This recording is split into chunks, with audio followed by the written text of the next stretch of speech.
Jika ada materi yang belum difahami ketika Ustaznya menjelaskan, boleh segera untuk bertanya ya. Silakan segera bertanya. Ataupun jika waktunya sudah habis dan masih ingin bertanya, nah maka boleh dilanjutkan melalui WA ataupun di pertemuan selanjutnya, insya Allah.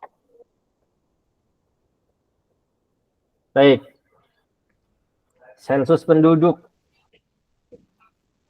Ini merupakan materi kita pada pekan pertama di kuartal 4 ini.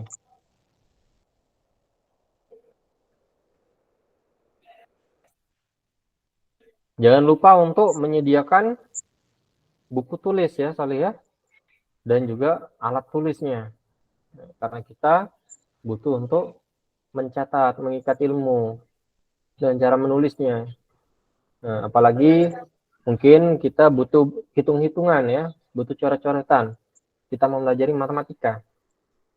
Nah, mungkin ada operasi ya, penjumlahan, pengurangan, ataupun perkalian, pembagian, dan lain sebagainya. Baik, pendataan sensus penduduk. Yang dimaksud dengan sensus penduduk adalah penghitungan jumlah penduduk, ekonomi, dan sebagainya yang dilakukan oleh pemerintah dalam jangka waktu tertentu. Data yang biasanya ditanyakan adalah nama, umur, jenis kelamin, kelahiran, kematian, perpindahan, pendidikan, ketenagakerjaan, status perkawinan, dan lain-lain. Pada saat ini, nah, pemerintah sedang melakukan sensus pertanian. Ya. Pada saat ini pemerintah sedang melakukan sensus pertanian. Nah, ini berkaitan dengan pertanian. Jadi sensus penduduk ini tidak hanya berkaitan dengan berapa banyaknya orang ya, umurnya berapa,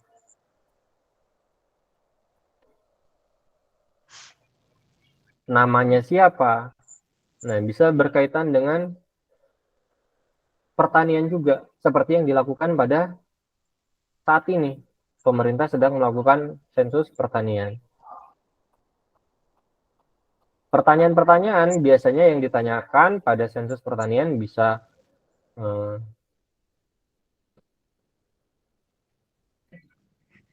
kebun apa yang dimiliki misalnya, berapa luasnya,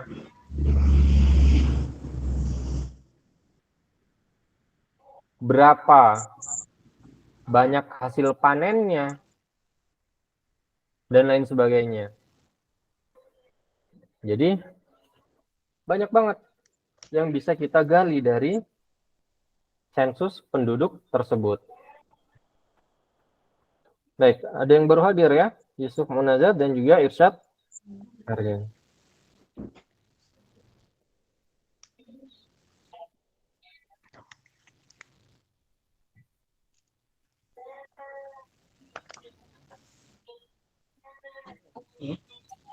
Yusuf, dengar suara Ustaznya Sali?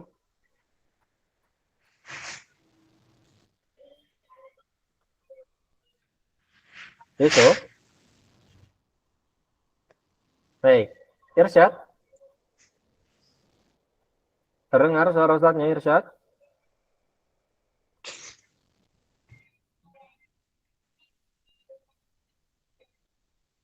Yang lain mendengar suara Ustaznya? Dengar Ustaz. Dengar Ustaz, jelas. Kenapa dengan Yusuf dan Irsyad? Ada kendala dengan speakernya?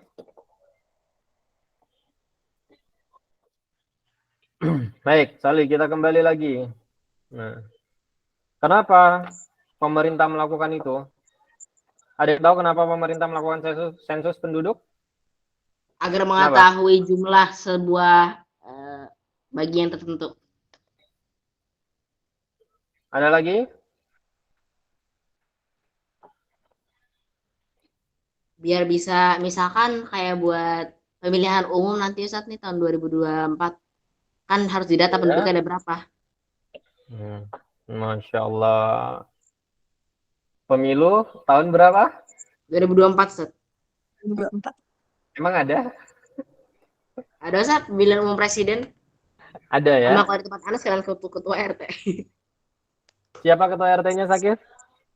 Sekarang namanya Pak Dodi. Oh. Siapanya Sakif? Nggak ada, dia ketua RT aja, produksinya situ jadi ketua RT. Baik.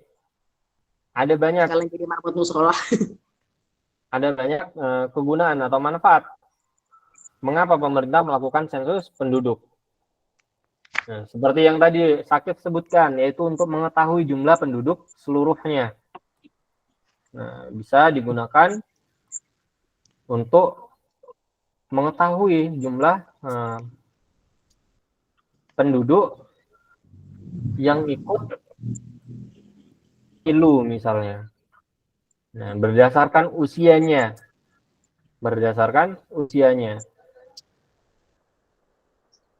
Dengan mengetahui usia-usia atau jumlah penduduk yang usianya sesuai dengan kriteria pemilih dalam pemilu, nah kita dapat mengetahui berapa jumlah peserta pemilu. Nah, tadi seperti yang Sakif katakan ya. Atau misalnya ketika kemarin ada kebakaran di Jakarta Utara, Pertamina. Ada yang tahu kebakaran di Jakarta Utara, Pertamina? Kalau di Jakarta Utara nggak tahu, saya taunya di Makassar. Baik. Di Makassar, PLTU apa ya? Akhirnya jadi macet jalan. Nah, beberapa waktu lalu terjadi kebakaran Pertamina ya di Jakarta Utara. Dengan pemerintah mengetahui jumlah penduduk yang berada di area sekitar tersebut, nah pemerintah dapat mengetahui korban yang hilang misalnya, ada berapa banyak, yang harusnya berapa, nah tetapi yang ditemukan berapa. Jadi pemerintah dapat mengetahui korban ya dengan adanya sensus penduduk tersebut. Atau pemerintah juga dapat mengalokasikan dana. Pemerintah dapat menyiapkan dana bagi para korban. Oh, korbannya ada 300 orang misalnya. Nah, berarti pemerintah harus menyiapkan tempat tinggal sementaranya misalnya. Harus muat untuk 300 orang. Makanannya misalnya harus disiapkan untuk 300 orang. Yang mati misalnya ada 50 orang. Berarti pemerintah juga harus menyiapkan biaya santutannya untuk 50 orang tersebut. Nah, jadi sensus penduduk ini sangat penting ya. Kemudian mengetahui pertumbuhan penduduk, mengetahui persebaran dan kepadatan penduduk, mengetahui komposisi penduduk, mengetahui besarnya urbanisasi. Adik tahu urbanisasi itu apa? Apa urbanisasi?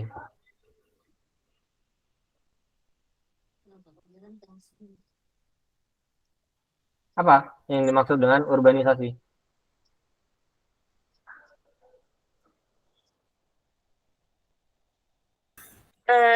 Membedakan penduduk desa ke kota. Perpindahan dari penduduk desa ke kota. Nah, ini disebut dengan urbanisasi ya. Nah, ini juga penting ya. Jadi pemerintah tahu berapa banyak penduduk desa yang pergi ke kota. Berapa jumlah penduduk yang ada di kota dengan pertambahan penduduk dari desa tersebut. Nah, ini dapat dilacak oleh pemerintah melalui sensus penduduk. Yang terakhir, untuk merencanakan pembangunan bangsa dan negara. Jadi begitu penting sensus penduduk dilakukan. Nah, tidak hanya saat ini, dan juga sangat penting. Dari dulu juga sangat penting. Nah, bahkan Rasulullah juga melakukan sensus penduduk. Khalifah-khalifah juga melakukan sensus penduduk. Karena kegunaannya sangat penting untuk pembangunan bangsa dan negara, untuk menyejahterakan masyarakatnya. Nah, kalau tidak dilakukan sensus penduduk, para khalifah tidak akan tahu ada rakyatnya kelaparan misalnya. Tidak akan pernah tahu kalau tidak melakukan sensus penduduk. Khalifah Umar misalnya melakukan sensus penduduk dengan berkeliling. Nah, kalau tidak melakukan sensus penduduk, dia tidak akan tahu ada penduduknya yang kelaparan ketika paceklik misalnya.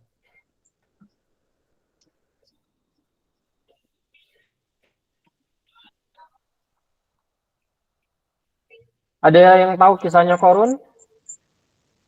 Nah, Ustaz, tahu Ustaz. Nah, Ustaz. Qarun dikisahkan ya di Al-Qur'an ya. Nah, sering kita sebut dengan harta karun di sini ya. Kita sering menyebutnya dengan harta karun di sini di Indonesia. Nah, Qarun ini disebutkan di Al-Qur'an. Yang mana yang tadinya merupakan orang miskin ya. Merupakan orang miskin. Tidak punya apa-apa. Yang awalnya dia termasuk penduduk yang miskin misalnya, sehingga dia tidak dikenai zakat, Nah, tetapi ketika dia kaya, maka dia akan dikenai zakat. Saat dia kaya, Nabi Musa tahu bahwa dia kaya. Karena apa? Karena Nabi Musa juga melakukan sensus penduduk. Tahu kekayaannya Qarun sudah melebihi nisabnya misalnya. Maka Nabi Musa akan mengutus orang untuk menagih zakat kepada Qarun. Nah, ini salah satu fungsi dari sensus penduduk. Selain untuk mengetahui orang-orang yang miskin misalnya, yang membutuhkan bantuan, nah kita juga dapat mengetahui orang-orang yang kekayaannya sudah melebihi nisabnya. Artinya dia wajib untuk membayar zakat. Nah, sama halnya yang terjadi pada Qarun tersebut. Hartanya sudah melebihi nisabnya, maka Nabi Musa mengutus orang untuk mengambil zakat dari Qarun. Nah, tetapi ternyata Qarun tidak mau membayar zakat. Tidak mau bayar zakat. Apa yang terjadi pada Qarun? Dipendamkan bersama hartanya ke dalam bumi. Dipendamkan hartanya ya, bersama hartanya ya. Nah, itu ya. Jadi sensus penduduk banyak sekali manfaatnya. Tadi disebutkan untuk melakukan perencanaan pembangunan ya.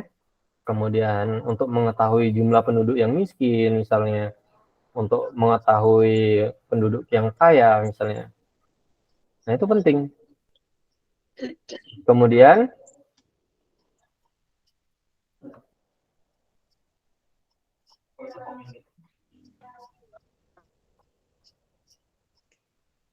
sama seperti yang dilakukan oleh pemerintah pada pertemuan pada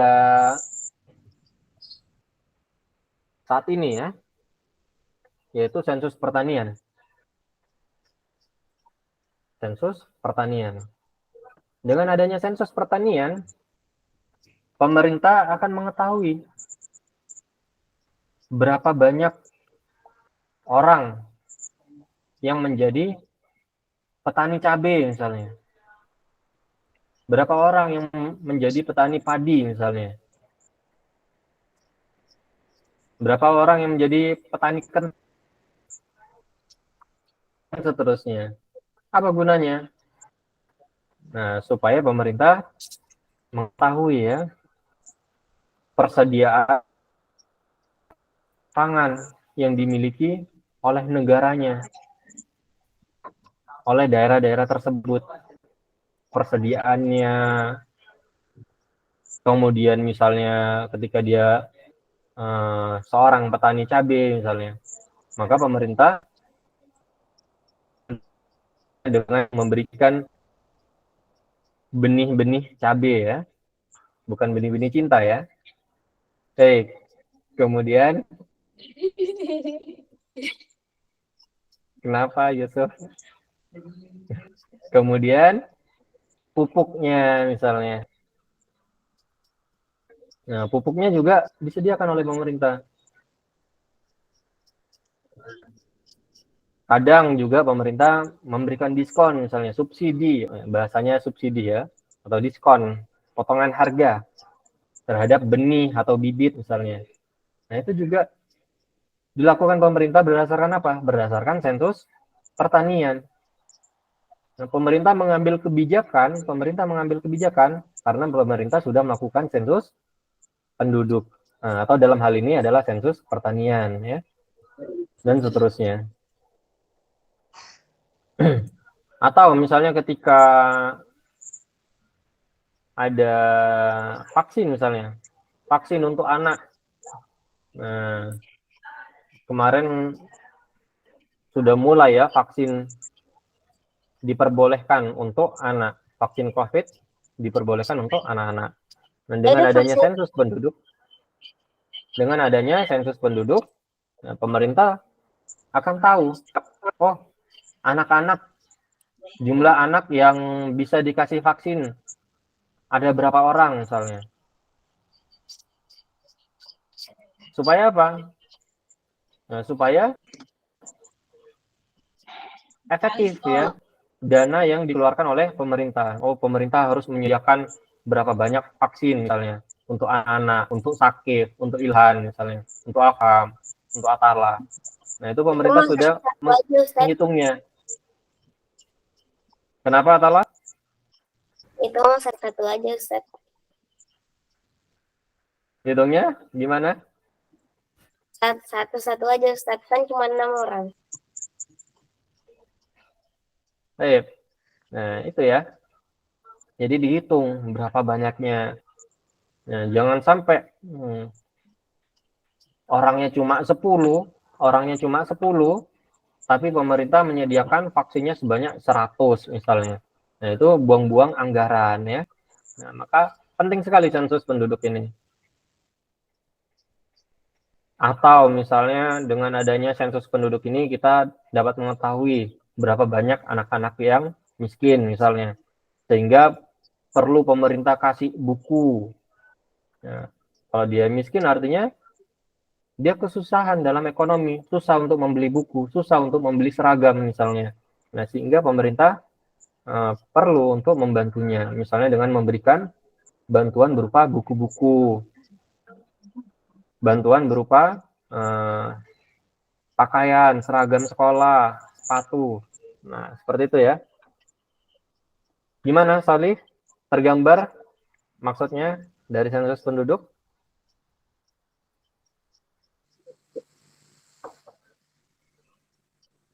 Tergambar pentingnya sensus penduduk itu seperti apa? Gambar Ustaz.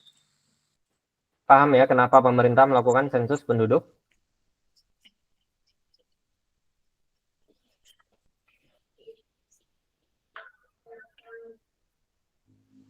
Rakila. Ya Ustaz. Gimana, paham? Insya Allah paham Ustaz. Paham ya? Nah, jadi pemerintah melakukan sensus penduduk itu tidak asal-asalan ya, ada tujuannya, ada tujuannya. Baik, nggak mungkin misalnya petani tomat dikirimin bibit mangga misalnya. Enggak ya. Habisin anggaran lagi, Ustaz. Baik, kita lanjutkan.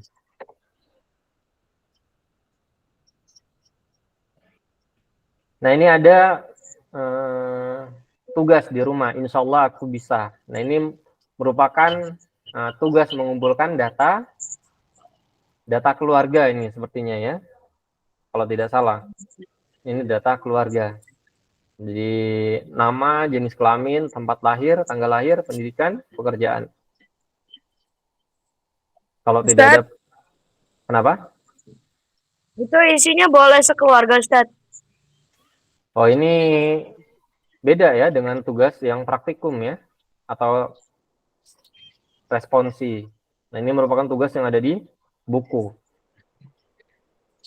Dikumpulin ke Ustaz. Kalau yang ini tidak perlu. Kalau yang ini tidak perlu. Nah, Ustaz, gimana yang tugas yang responsi? Boleh nggak datanya seperti ini? Boleh ya? Boleh. Datanya seperti ini? Boleh.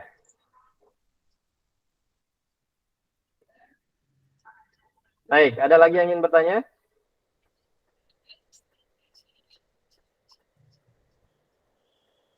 Jadi ini merupakan tugas yang ada di buku. Ini merupakan data keluarga kalian. Merupakan data keluarga kalian. Nah, adapun untuk responsi pekan depan, itu menggunakan data dari penduduk yang ada di RT kalian. Bukan yang ada di rumah kalian ya. Baik, kita coba soal-soalnya. Berikut ini data kegemaran peserta didik PKBM Melati. Peserta didik yang gemar memasak sebanyak 5 orang, menjahit 4 orang, olahraga 8 orang, dan menyulam 3 orang. Berdasarkan data di atas, jumlah peserta didik dalam data ada berapa banyak? 20 ya, Ustaz. 20, Ustaz. 5, Berapa? 4 tambah 8 tambah 3. Ada 20 orang. Tuntas. Berapa orang peserta didik yang gemar memasak? 5 orang. Kegiatan apa yang paling banyak digemari? olahraga. Olahraga. Baik. Ini adalah data tinggi badan peserta didik dalam sentimeter di PKBM Mawar. PKBM Mawar ya. Seharusnya PKBM HSIN. Baik. Berdasarkan data di atas, tentukan berapa jumlah seluruh peserta didik. Ada berapa jumlah peserta didiknya? 10. 10, Mumtaz. Berapa tinggi badan yang paling tinggi? 145. 152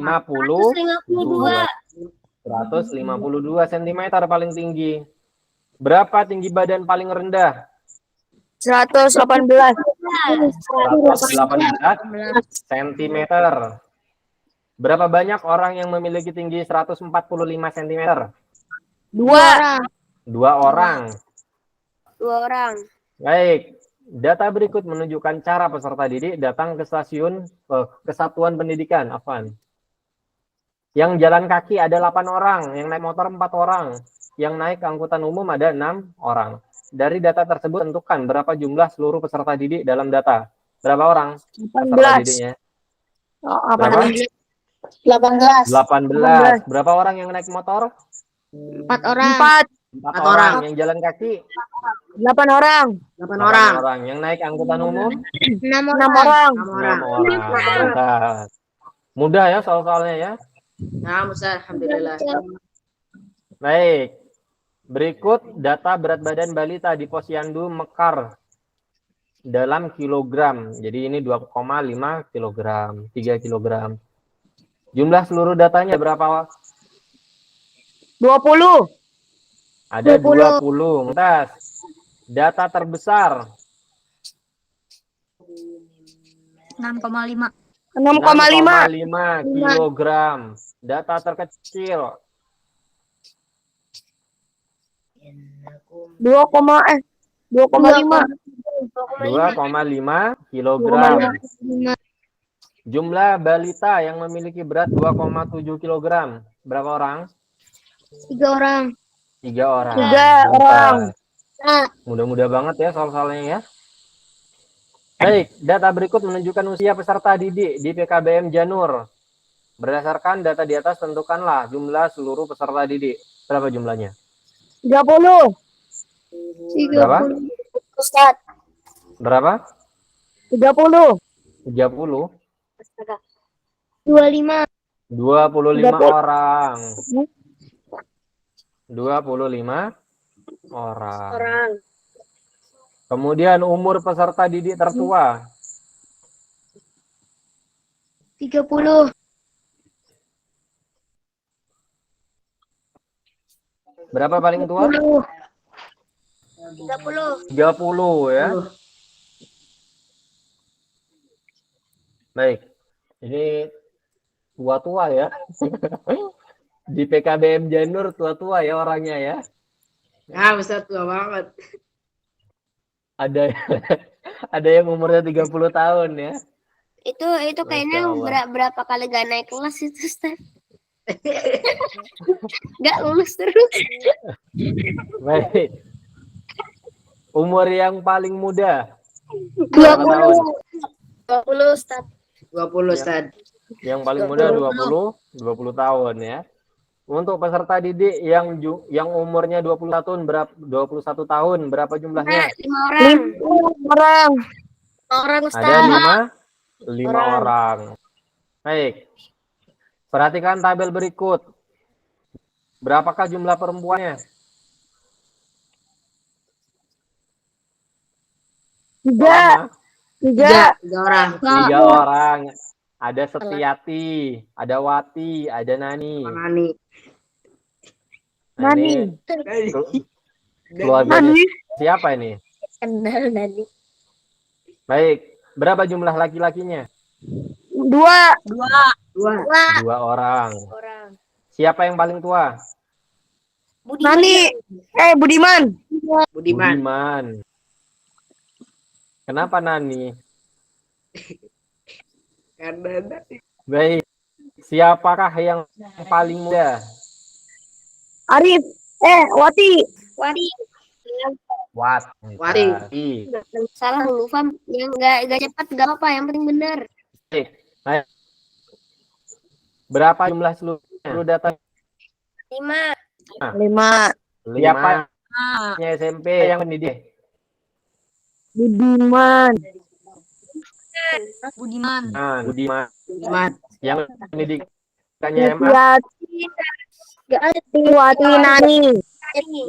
Nani. Setiati, Wati, dan Nani. Nani. Siapa yang pendidikannya 1? Arif. Arif. Ustaz. Katanya sudah selesai. Ustaz itu Nani kok umur 52 tahun masih SMA, Ustaz. Bukan ya, Iya, Ustaz. sorry ya, bukan seperti itu ya. Nah, maksudnya apa? Pendidikan contoh misalnya Budiman umurnya 54 tahun, benar usianya 54 tahun. Nah, tapi pendidikan terakhir dia adalah SMP. Nah, entah dia SMP-nya selesai umur 54 tahun, entah SMP-nya selesai 18 tahun, entah SMP-nya selesai 15 tahun. Nah, tidak mesti ketika usianya 54 tahun, tetapi pendidikan terakhir dia adalah SMP. Baik, Ustadz mau tanya sama Afham. Afham pendidikan terakhirnya apa? TK. Padahal Afham sudah SD ya. Sampai sekarang masih TK kan? Nah, padahal Afham sudah SD, tetapi pendidikan terakhirnya adalah TK. Seperti itu maksudnya ya, lihat. Bukan pendidikan saat ini, tetapi pendidikan terakhirnya. Pendidikan terakhirnya. Atau misalnya saat ini Ustadz sedang S2 misalnya. Tetapi yang menjadi pendidikan terakhirnya adalah S1. bukan S2. Kapan S2-nya ditulis? Ketika S2-nya sudah mendapatkan ijazah. Ketika S2-nya sudah mendapatkan ijazah, maka kita dapat menulisnya S2. Sebelum S2-nya keluar ijazahnya, tetap kita akan menulisnya S1. Baik, sama halnya dengan Afham saat ini. Karena Afham masih SD, ijazah SD-nya belum keluar, berarti pendidikan terakhirnya adalah TK. Seperti itu, Soli. Ada lagi yang ingin ditanyakan?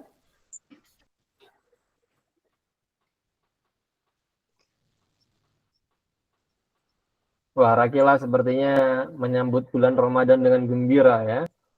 Lampunya ada di mana-mana itu di belakangnya. Semarak banget ya.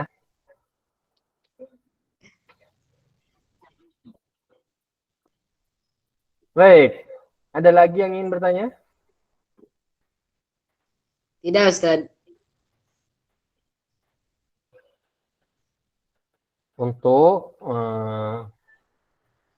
responsif pada pekan depan, itu tadi ya Ustaz katakan bahwa data yang dipresentasikan adalah data kependudukan dari RT di mana kalian tinggal. Nah, jangan Rakila ambil RT-nya Sakif untuk dijadikan data. Nah, kejauhan Rakila ngambil datanya. Cukup data dari RT-nya Rakila saja ya. Nah, baik. Tadi siapa? Apalah ya tadi? Apalah tadi yang angkat jemuran, bukan? Enggak, Ustaz, cuma angkat handuk doang. Atala tinggalnya di mana? Tangsel Ciputat. Baik. Di sana hujan ya, Masya Allah. Di sini di Bogor belum hujan. Baru mendung ya. Ada lagi yang ingin bertanya? Enggak, Ustaz. Tidak ada. Nah ini Insya Allah soal-soalnya mudah-mudah ya tadi. Nah, bahkan bisa dijawab dengan cepat oleh anak-anak Solih sekalian. Ini ada berapa soal ini? Ada banyak banget soalnya. Tetapi mudah banget ya dijawabnya ya. Nah, Insya Allah kuartal 4 ini materinya seputaran ini ya, sensus penduduk. Insya Allah mudah-mudah materinya. Nah, Ustaz harapkan tidak ada yang mendapatkan nilai kecil ya di ujian kuartalnya ya. Mudah banget ya soal-soalnya. Ustaz, insya Allah mudah. Kalau yang sebelumnya di kuartal sebelumnya mungkin ada yang dapat di bawah KKM misalnya. Nah, pada kuartal ini dikejar ya, di kuartal ini kejar. Karena materinya mudah banget. Karena materinya mudah banget. Nah, kita cuma lihat doang, ketahuan itu jawabannya apa. Ya. Tinggal lihat aja datanya, ketahuan jawabannya. Baik. Seperti yang sudah dijelaskan tadi bahwa memang sensus penduduk ini dilakukan oleh pemerintah dalam jangka waktu tertentu. Nah, sensus penduduk ini bisa berupa penghitungan jumlah penduduk, ekonomi, dan lain sebagainya. Nah, untuk sensus yang dilakukan pemerintah saat ini adalah sensus pertanian. Kalian dapat melihat perkembangannya ya, tetapi belum memang ya, belum dilakukan sensus pertaniannya, tetapi akan segera dilakukan.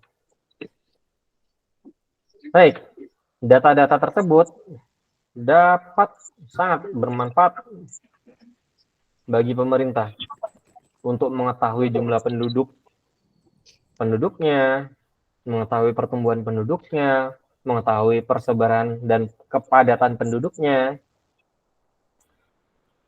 Nah, biasanya kalau di suatu daerah penduduknya itu terlalu padat, nah biasanya pemerintah melakukan program transmigrasi ya. Jadi penduduknya dipindahkan ke tempat yang sedikit penduduknya. Kemudian data dari sensus penduduk juga dapat digunakan untuk mengetahui komposisi penduduk, mengetahui besarnya urbanisasi, untuk merencanakan pembangunan bangsa dan negara. Jadi kebijakan-kebijakan yang pemerintah ambil juga berdasarkan sensus penduduk. Jadi tidak asal-asalan dalam mengambil keputusan atau membuat kebijakan. Baik, alhamdulillah materinya sudah selesai. Kalau tidak ada yang ingin bertanya, kita akhiri dengan doa kafaratul majlis. Subhanakallah.